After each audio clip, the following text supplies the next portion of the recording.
के साथ उत्तराखंड के कैबिनेट मंत्री गणेश जोशी के राहुल गांधी और प्रियंका गांधी समेत कांग्रेस हाईकमान पर दिए गए बयान के बाद सियासत गर्म हो गई है। प्रदेश महिला कांग्रेस कार्यकर्ताओं ने पुतला दहन कर जमकर नारेबाजी की और आपत्तिजनक बयान देने पर माफी मांगने की मांग की है।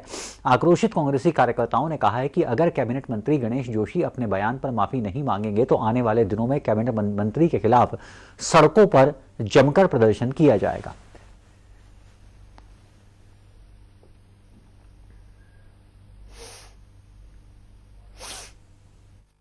देखिए, उन्होंने हमारे जो राष्ट्रीय अध्यक्ष और राष्ट्रीय उपाध्यक्ष है उनके खिलाफ जो शब्दों का प्रयोग करा वो बहुत निंदनीय था, अशोभनीय था।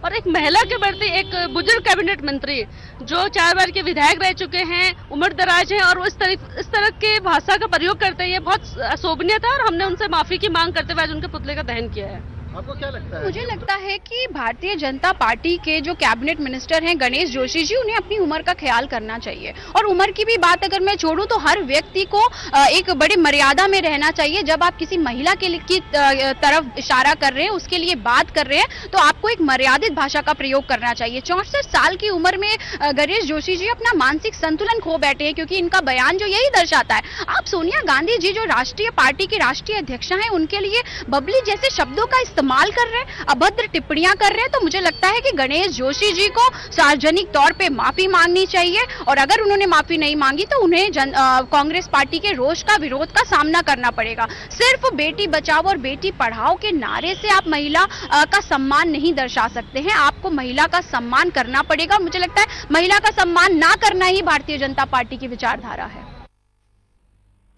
और आगे बढ़ने से पहले आपको बता दें कि मसूरी में कैबिनेट मंत्री गणेश जोशी ने कहा था कि कांग्रेस एक डूबता हुआ जहाज है। उन्होंने बिना नाम लिए कहा था कि कांग्रेस को समाप्त करने के लिए किसी की जरूरत नहीं है।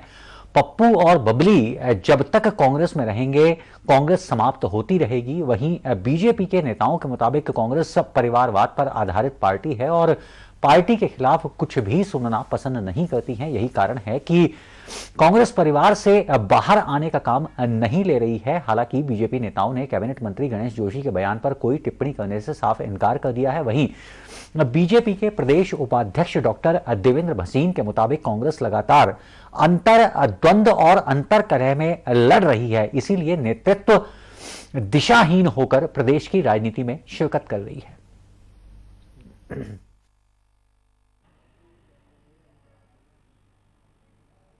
कांग्रेस अंतर कलह से गुजर रही है और इसी कारण से वो भारतीय जनता पार्टी पर अनर्गल आरोप लगा रही है। समस्या कांग्रेस के अंदर की है, समस्या इनके प्रदेश नेतृत्व से लेकर के केंद्रीय नेतृत्व तक की है। और जिस प्रकार से केंद्रीय नेतृत्व को चुनौती दी जा रही है, जिस प्रकार से भारी असंतोष कांग्रेस में दिखाई दे रहा है, उससे कांग्रेस के नेता परेशान है। तो इस बात को छुपाने के लिए भारतीय जनता पार्टी पर आरोप लगाए जा रहे हैं। सच्चाई ये है कि कांग्रेस जहां धरातल खो चुकी है, वहीं संगठनात्मक तौर पर भी अंदर से पूरी तरह से बिखर चुकी है। और इस बारे में ताजा चर्चा के लिए हमारे साथ जुड़ चुकी हैं राजधानी देहरादून से हमारी एसोसिएट एडिटर ज्योत्सना। जाहिर तौर पर राजनीति अपनी जगह है, आलोचना अपनी जगह है, कटाक्ष करना अपनी जगह है, लेकिन शब्दों की मर्यादा के परिसीमन का एहसास भी अपनी जगह है, कम से कम एक शिक्षित, पढ़े लिखे और मर्यादित जनप्रतिनिधि के लिए। यह एक अलग बात है। बहरहाल मैं आपको, इससे पहले मैं चर्चा की ओर बढ़ूं, आपको मैं एक बार याद दिला दूं कि राहुल गांधी को जब इस नाम से देश भर के आलोचक उनके बुला रहे थे, तब उन्होंने संसद में आकर खुद कहा था, नरेंद्र मोदी वहां मौजूद थे बतौर प्रधानमंत्री, कि हां हम पप्पू हैं, हम पप्पू हैं, हम पप्पू हैं। लेकिन एक महिला के लिए इस तरह के शब्दों का इस्तेमाल निश्चित तौर पर मर्यादा का जो परिसीमन है उसको लांघा गया है, यह सच है। बिल्कुल अनुज, हर चीज में एक मर्यादा होती है और एक सीमा होती है और उस मर्यादा का पालन सभी को करना चाहिए, चाहे हम व्यक्तिगत जीवन की बात करें, सार्वजनिक जीवन की बात करें या राजनीतिक जीवन की बात करें।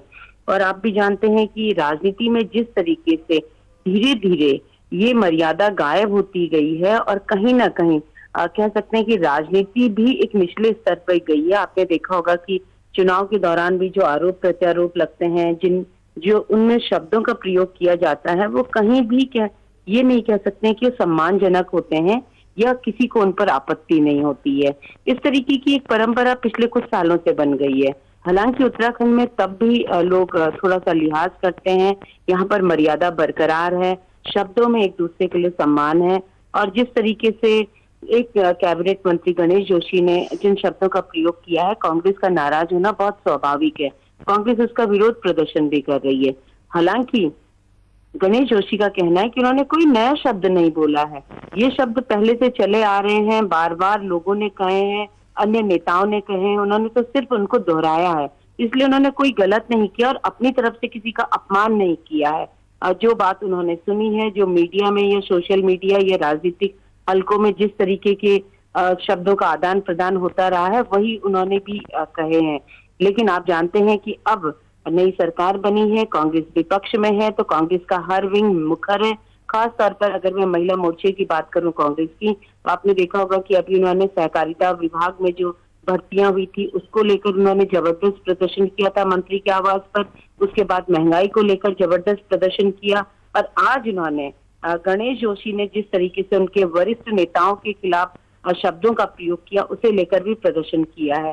तो कांग्रेस इस समय मुखर है और कांग्रेस एक मैसेज देना चाहती है कि वो विधानसभा चुनाव में हार गई हो, सत्ता में वापसी उसकी ना हो पाई हो, लेकिन हर ज्वलंत मुद्दे को लेकर वो बहुत ज्यादा सक्रिय है और एक जिम्मेदार और मुखर विपक्ष की भूमिका निभा रही है। जाहिर तौर पर ज्योत्सना, जैसा कि गणेश जोशी ने अपनी सफाई में कहा है कि जिस तरह के शब्दों का इस्तेमाल सोशल मीडिया पर किया जाता है या अन्य लोगों द्वारा किया जाता है, उन्हीं शब्दों का उन्होंने इस्तेमाल किया। लेकिन उनको इस बात का एहसास जरूर होना चाहिए कि वो एक सूबे के एक पवित्र भूमि जिसे कहा जाता है, जिसे देवभूमि कहा जाता है, ऐसे राज्य का प्रतिनिधित्व करते हैं बतौर मंत्री। लिहाजा उन्हें कम से कम अपनी शब्दों के दौरान एक महिला के सम्मान का ख्याल कम से कम जरूर करना चाहिए। बहरहाल गणेश जोशी ने कुछ और किया हो या ना किया हो, कांग्रेस को एक बड़ा मुद्दा सरकार को घेरने के लिए जरूर दे दिया। और यही कारण भी है कि बीजेपी अब का कोई भी नेता अब इस मुद्दे पर कोई भी बयान देने से इनकार कर रहा है। ज्योत्सना, आप बनी रहिए हमारे साथ, आगे बढ़ेंगे। मुख्यमंत्री पुष्कर सिंह धामी आज दिल्ली के दौरे पर हैं। तय कार्यक्रम के मुताबिक मुख्यमंत्री धामी ने दिल्ली पहुंचकर एक प्रोग्राम में शिरकत की है। यह कार्यक्रम राजघाट गांधी स्मृति एवं दर्शन समिति की ओर से आयोजित किया गया था।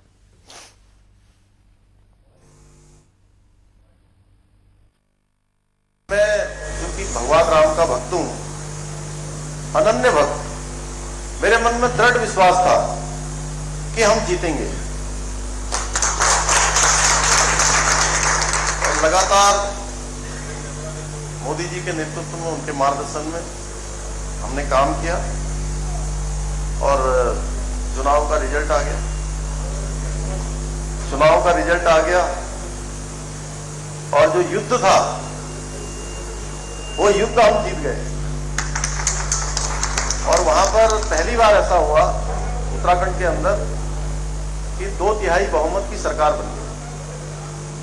और जो उत्तराखंड बनने के बाद एक मिथक था चारों तरफ कि एक बार इस पार्टी की सरकार, एक बार उस पार्टी की सरकार। पहली बार कांग्रेस की सरकार, फिर भाजपा की सरकार, फिर कांग्रेस की सरकार, फिर भाजपा की सरकार। ये क्रम चलता रहता था। तो सबके मन में भी, मस्तिष्क में भी यही बैठा रहा। यहां वक्त हो चला एक छोटे से ब्रेक का। ब्रेक के उस पार भी खबरों का सिलसिला जारी रहेगा। आप चलते रहिए सहारा समय के साथ।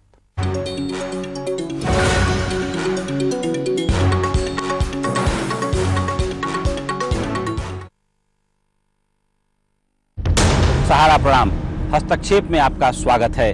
आज हमारे साथ एक ऐसी शख्सियत हैं, आप हमारे दर्शकों को समझाइए। किसी को कन्विंस न कर सको तो कंफ्यूज करो। अंदाज से नहीं चलता है देश, देश चलता है व्यवहार और कानून से।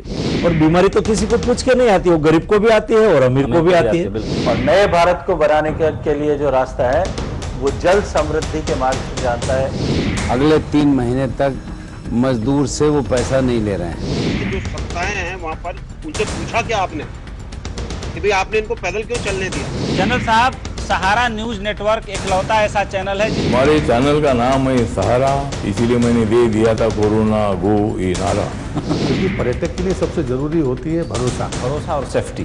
बिल्कुल, ये सारे फॉरेनर होने के बाद भी हम किसी का कम्युनिटी ट्रांसमिशन नहीं हुआ। महामारी में हम लोग तुरंत जाके उलझ गए हैं, ये तो कहा जा सकता है कि सर मुड़ाते ओले पड़े। तो एक तरीके से हमारे कम्युनिटी में एक सेंस ऑफ रिस्पॉन्सिबिलिटी भी था, जो पब्लिक ने काफी सपोर्ट किया। आपको जानकारी के लिए मैं कहना चाहूंगा जी कि यहाँ रिकवरी रेट भी बड़ी तेजी से होगी। नॉर्थ ईस्ट उनके कितना नजदीक है, कोरोना धोना नहीं रहना है अगर अपने भीतर का शौर्य को जगा। यह कोई दैवी आपदा है, प्रकृति नाराज है या इंसान की कोई बड़ी भूल है? मैं जो देख रहा हूँ ये प्रकृति का एक संकेत है।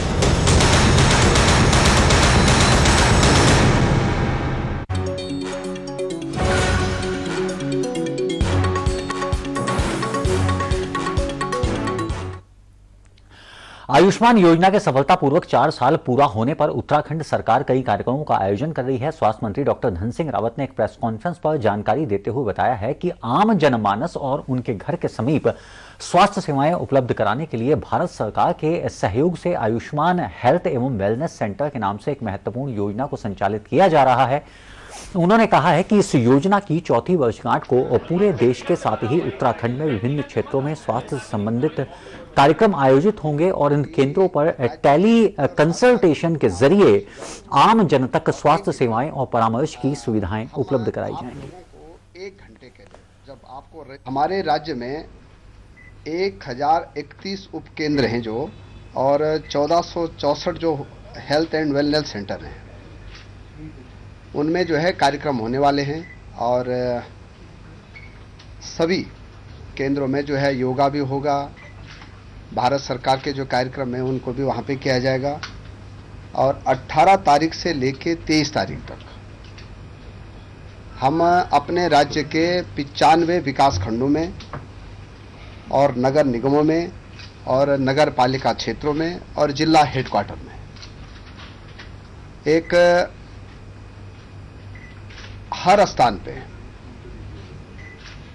ब्लॉक स्वास्थ्य मेले लगाने का आयोजन किया जा रहा है। और इन ब्लॉक स्वास्थ्य मेलों में हमारे माननीय सांसद लोग, हमारे माननीय विधायक लोग, हमारे सभी मंत्री और जिला पंचायत के अध्यक्ष और हमारे विभाग के सभी लोग उसमें रहने वाले हैं। सभी जिलाधिकारियों को और सारे सीएमओ को यहाँ से हमने निर्देश दिए हैं कि मेले बहुत अच्छे होने चाहिए। और इन मेलों का उद्घाटन जो है हमारे मुख्यमंत्री जी 18 तारीख को 10:30 बजे रायपुर में जो ब्लॉक हॉल है, हाँ, वहाँ से जो है शुभारंभ करेंगे। और पूरे प्रदेश में लगभग 110 से ज़्यादा मेले जो है आयोजित किए जाएंगे। उनकी लिस्ट भी मैं आपको देने वाला हूँ, कौन किस मेले में जाएगा ये भी हमने बना दिया है। और बड़ी बात यह है कि इसमें राज्य के 6 विभाग भी भाग लेंगे। स्वास्थ्य विभाग तो लेगा, उसमें रहेगा ही रहेगा, पंचायती राज विभाग भी रहेगा, शिक्षा विभाग भी रहेगा, संस्कृति विभाग भी रहेगा, आयुष विभाग भी रहेगा। ऐसे 6-7 विभाग इसमें जोड़े गए हैं। आपको बता दें कि आयुष्मान भारत के 4 साल पूरा होने के मौके पर उत्तराखंड सरकार 18 से 22 अप्रैल तक सभी विकास खंडों में तकरीबन 110 स्वास्थ्य मेलों का आयोजन करने जा रही है, जिसको लेकर कांग्रेस के नेताओं ने प्रतिक्रिया देते हुए कहा है कि मौजूदा स्वास्थ्य व्यवस्था उत्तराखंड में पूरे तरीके से चरमरा गई है और राज्य सरकार अपनी ही पीठ थपथपाने का काम कर रही है, जबकि असल हकीकत है कि लोगों को बुनियादी इलाज भी नहीं नसीब हो पा रहा है। अस्पताल आज की डेट में फेवर सेंटर बनकर रह गए हैं, लेकिन स्वास्थ्य विभाग को इसकी कोई सरोकार नहीं है। इतना ही नहीं, कांग्रेस के नेताओं के मुताबिक अटल आयुष्मान कार्ड के जरिए भी तमाम अस्पताल मरीजों से पैसे की डिमांड कर रहे हैं, लेकिन इसके बावजूद भी सरकार कोई एक्शन लेने को तैयार नहीं है।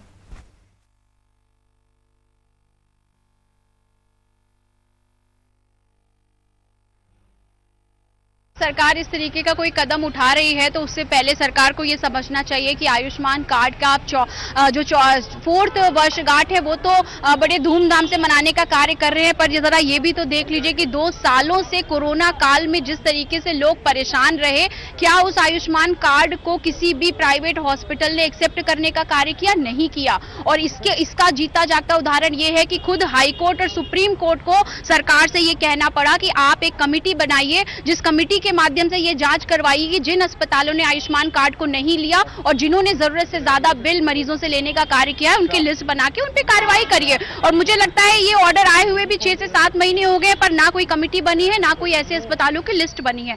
तो हर बात पे पैसे खर्च करने से, जश्न मनाने से मुझे लगता है सरकार नहीं चलती है। और मंत्री जी को ये समझना चाहिए आयुष्मान कार्ड को की जो सर्विसेज है उन्हें दुरुस्त करने का कार्य करें, बजाय जो पैसे हैं वो इस तरीके के मेलों के आयोजन में खर्च किए जाएं। एक बार फिर से रुक करेंगे अपने संवाददाता ज्योत्सना का, जो कि राजधानी देहरादून में मौजूद हैं। ज्योत्सना, हकीकत क्या है? आयुष्मान भारत योजना को बहुत पहले लागू किया जा चुका था, बावजूद उसके क्या उत्तराखंड के दूर दराज इलाकों में जो दूरगामी क्षेत्र हैं, जो सीमांत इलाके हैं, जो दुर्गम गांव हैं, वहां तक ये स्वास्थ्य योजना का लाभ सबसे निचले पायदान पर सांस लेने वाले समाज के लोगों तक पहुंच पा रहा है? देखिए अनुज, अगर उत्तराखंड की बात करें तो मैं आपको बता दूं कि आयुष्मान भारत योजना के पैरेलल उत्तराखंड सरकार ने अटल आयुष्मान योजना भी यहाँ पर लॉन्च की। यानी कि जो बीपीएल परिवार केंद्र सरकार के आयुष्मान भारत योजना में कवर होते थे, वहीं राज्य सरकार ने एपीएल परिवारों को अटल आयुष्मान योजना में कवर किया। यानी कि यहाँ पर मैक्सिमम आबादी कह सकते हैं कि अटल आयुष्मान कार्ड से यहाँ पर कवर होती है। और सबसे बड़ी बात यह है कि उत्तराखंड में जो आपने कहा कि दूर दराज और अंतिम छोर में व्यक्ति इसका फायदा उठा पाया, बिल्कुल यहाँ पर बहुत ज्यादा फायदा लोगों को मिला है। जिस तरीके से हमने देखा है कि बार बार बड़े अस्पतालों में जो गरीब लोग थे वो आसानी से इलाज करवा पा रहे हैं। कई बार ऐसे जो लाभार्थी हैं वो सामने आए जिनके पास संसाधन नहीं थे, और आप जानते हैं कि 5 लाख तक का जो इलाज है इसमें कवर होता है। राज्य सरकार इसमें और भी संशोधन करने जा रही है, जैसे कि अभी तक एडमिट होने से पहले के जितने भी टेस्ट होते थे या फिर जो भी जांचें होती थी या कुछ अन्य चीजें होती थी, इसमें पैसा देना पड़ता था।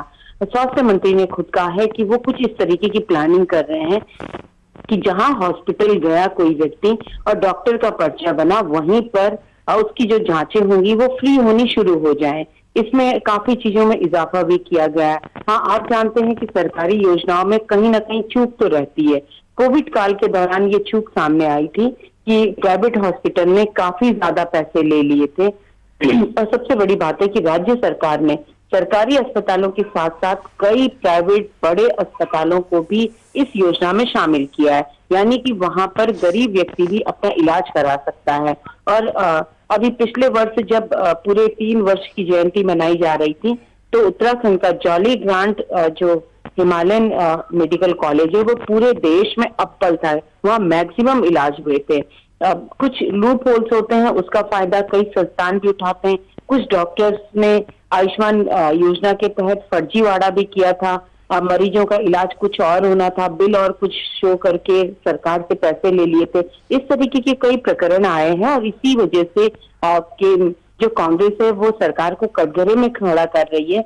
लेकिन मोटे तौर पर देखा जाए तो बहुत सारे लोगों ने इस योजना का फायदा उठाया है, और खास तौर पर उन लोगों ने जो आर्थिक तौर पर बेहद कमजोर थे और गंभीर बीमारियों का वो ट्रीटमेंट बड़े हॉस्पिटल में नहीं करवा सकते थे, ऐसे लोगों को इससे काफी राहत मिली है। जी ज्योत्सना, तमाम बातचीत और जानकारी के लिए आपका शुक्रिया।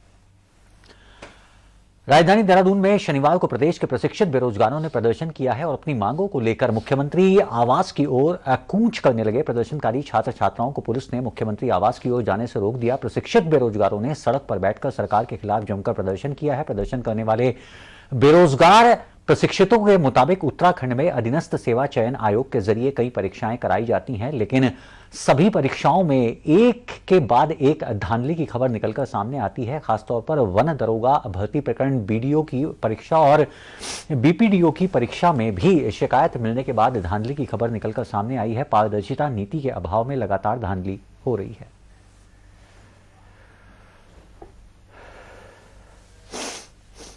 ये जो परीक्षा हुई है इसमें इतना बड़ा भ्रष्टाचार हुआ है, ऐसे ऐसे लोगों का सिलेक्शन पाया है जिनका कहीं पढ़ने लिखने से नाता तक नहीं है। उन्होंने डिग्रियां ले ली, बस अब यहाँ पर पैसा देकर अपना सिलेक्शन पा लिया बड़े बड़े पदों पर।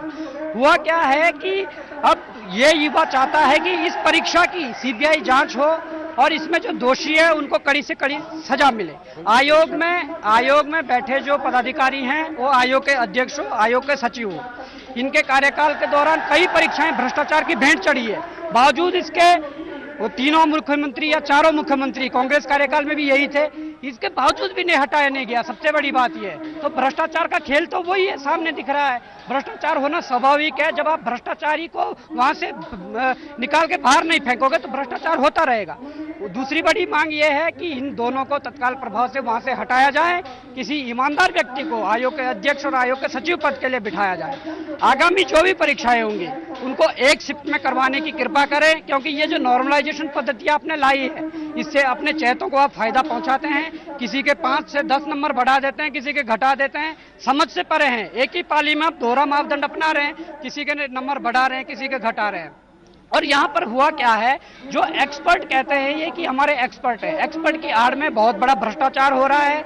जो एनसीईआरटी पूरे भारत में मान्य है उस एनसीईआरटी को ये गलत ठहरा रहे हैं कि ये उत्तर गलत है, जबकि बच्चों ने वो उत्तर सही करके आए, वो क्वेश्चन ही हटा दिए गए, उसके उत्तर चेंज कर दिए गए हैं। तो देखिए इससे बड़ा दुर्भाग्य युवाओं का क्या होगा। युवा यही मांग कर रहा है कि वो जो उत्तर है उनको सही किया जाए और इन भ्रष्टाचारियों पर कड़ी से कड़ी कार्रवाई हो और जिनकी गलत तरीके से नियुक्ति हुई है उन पर कार्रवाई हो। यहाँ वक्त हो चला एक छोटे से ब्रेक का। ब्रेक के उस पार भी खबरों का सिलसिला जारी रहेगा। आप चलते रहिए सहारा समय के साथ।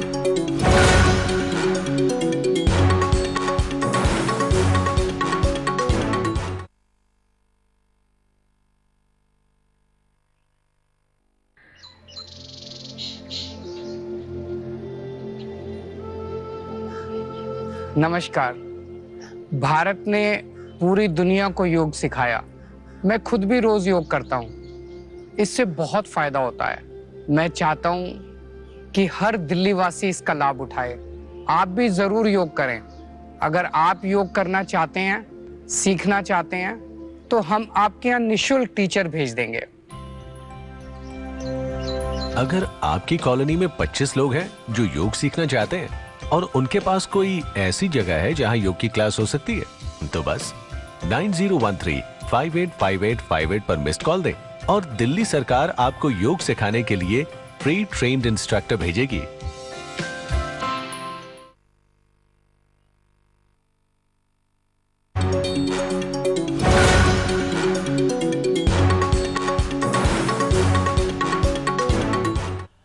नमामि गंगे योजना के तहत अलकनंदा नदी के किनारे यात्रियों और पर्यटकों के लिए बनाए गए घाट खंडर में तब्दील हो चुके हैं और घाटों में नदी का मलबा भरा हुआ है। यात्रियों के अलावा स्थानीय लोगों को भी इन घाटों की सफाई नहीं हो पाई है। रुद्रप्रयाग उत्तराखंड की 4 धाम यात्रा का मुख्य पड़ाव है। इसके अलावा रुद्रप्रयाग में केदारनाथ से आने वाली मंदाकिनी और बद्रीनाथ से आने वाली अलकनंदा नदियों का भी संगम होता है। रुद्रप्रयाग शहर अलकनंदा नदी के किनारे बसा हुआ है। नदी को भव्यता देने के लिए देश विदेश से पहुंचने वाले यात्रियों को सुविधाएं देने के उद्देश्य से कुछ वर्ष पूर्व अलकनंदा नदी के किनारे घाटों का निर्माण किया था, लेकिन कुछ ही वर्ष में यह घाट खंडर में तब्दील हो चुके हैं। आगामी 3 मई से 4 धाम यात्रा शुरू हो रही है।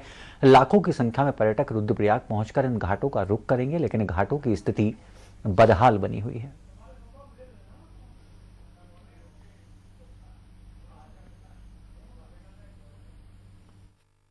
हमेशा जब भी बरसात के समय में पूरा चारों ओर जितने भी घाट बने हैं सब में रेता भर जाता है और रेत के साथ साथ गंदगी भी पहुंच जाती है।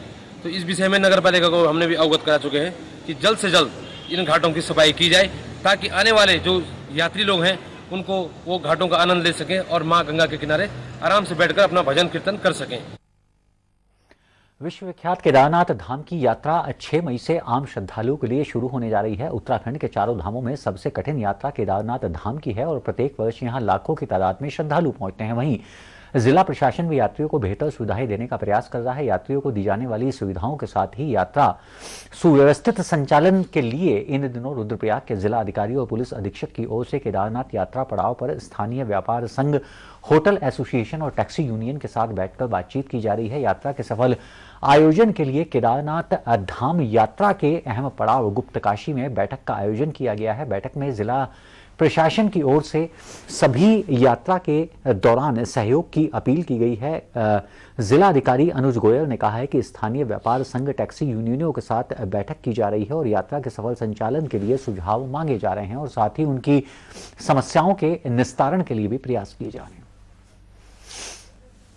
यात्रा 2022 के दृष्टिगत हम लोगों ने होटल एसोसिएशंस और जो यहाँ के लोकल व्यापारी हैं उनका जो संगठन है और जो हमारे टैक्सी यूनियन है उनकी एक बैठक कि उनकी जो इश्यूज़ हैं और किस प्रकार से इस यात्रा को सफल संचालित करने के लिए कोऑपरेट किया जाना है एक दूसरे को, इसके संबंध में हम लोग एक बैठक यहाँ पे रखे हैं और उसमें जो उनके इश्यूज़ हैं वो सबको हम लोग निस्तारित करने के लिए कार्रवाई करेंगे और उनसे जो हमारी अपेक्षाएँ हैं कि वो किस तरीके से संचालन करें और ताकि यात्रियों को शिकायतें ना आए। तो पेयजल के लिए निर्देश दे दिए गए हैं। काफ़ी तेज़ गति से काम चल रहा है पेयजल लाइंस वगैरह को रिपेयर करने का। जैसा कि आप जानते हैं जो यहाँ पे फ्लोटिंग पॉपुलेशन रहती है वो बहुत ज़्यादा रहती है, तो उसमें कहीं ना कहीं सप्लाई डिमांड का मिसमैच बन जाता है। परंतु हमारा प्रयास ये रहेगा कि हम समस्त जितने भी हमारे यात्री आ रहे हैं उनको पानी की सुविधाएँ और शौचालय की सुविधाएँ पूरा प्रयास रहेगा कि अधिक से अधिक उपलब्ध करा दें। फिलहाल इस बुलेटिन में इतना ही। ताज़ा तरीन खबरों के लिए आप लॉगिन कर सकते हैं हमारी वेबसाइट समयलाइव.com। सहारा प्रणाम।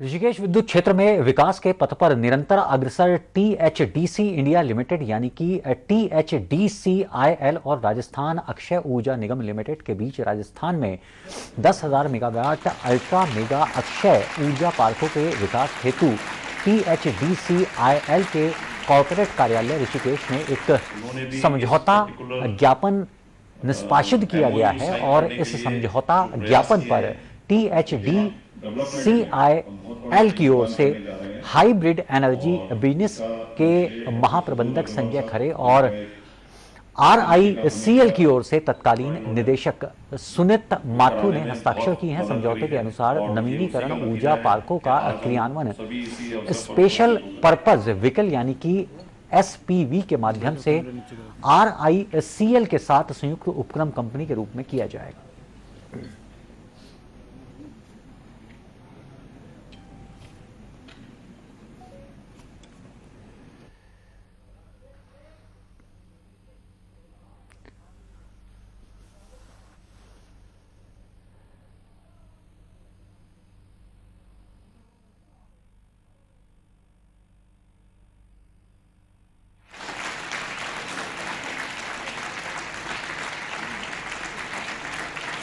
उन्होंने भी इस पर्टिकुलर